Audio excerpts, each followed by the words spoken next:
In today's tutorial, we're going to show you how to move items and tickets that are on tabs from one tab to another. The first thing we're going to do is review that each tab has a lavender box, a green box, and a red box in its corners. But today we're going to focus on the lavender box use and how we would use that to organize these items. So we're going to work with Hank and Jim, these last two tabs.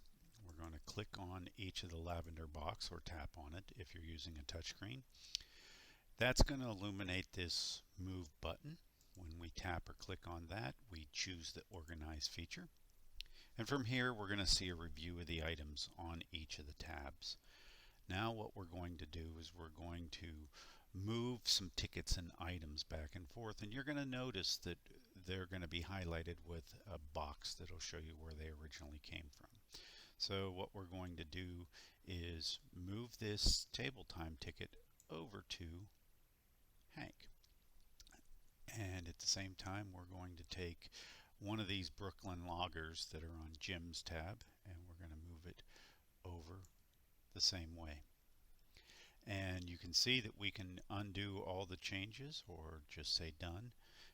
But what we're going to do is we're going to do one final move. We're going to move this Bud Light on this ticket over here.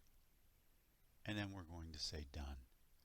And at this point, I just want to bring up that this particular user is the admin. Had they not been admin, they would have been a normal server or bartender.